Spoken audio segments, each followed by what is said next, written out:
पुणे जिल्ह्यातील डिंभे धरणातून 20,000 क्युसेक वेगानं पाण्याचा विसर्ग सुरू असल्यानं घोड नदीला पूर आलेला आहे आणि या पुरामुळे बेल्हे जेजुरी महामार्गावरील लाखनगाव चांदोह येथील पूल पाण्याखाली गेला असून शिरूर आणि आंबेगाव तालुक्यातील संपर्क तुटलाय। सह्याद्री परिसरात सुरू असलेल्या मुसळधार पावसामुळे डिंभे धरण ओव्हरफ्लो झालं असून महिन्याभरात दुसऱ्यांदा हा पूल पाण्याखाली गेलाय।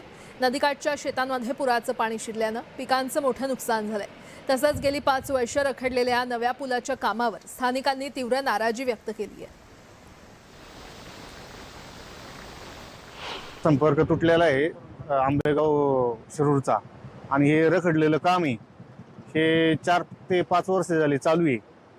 हे पूर्ण व्हावा अशी मागणी। आंबेगाव आणि शिरूर 2 तालुक्यांना जोडणारा हा पूल आहे, परंतु तुम्ही आज परिस्थिती पाहत असाल तर कशा प्रकारे पाऊस चालू आहे या आपल्या शिरूर आंबेगावच्या भूमीमध्ये। आणि या ठिकाणी वरची जी धरणं आहे, डिंबे असेल किंवा अनेक कुठली धरणं असेल, ती तुडुंब भरलेली आहे। आणि आज जर परिस्थिती जर तुम्ही पाहत असाल तर या पुलाची परिस्थिती पहा काय आहे। पुलावरून पाणी चाललेलं आहे, तुम्ही पाहू शकता ही परिस्थिती काय आहे। त्याच्यामुळे सर्व ग्रामस्थांना विनंती की या पुलावरनं जाण्याचा कोणी प्रयत्न करू नका।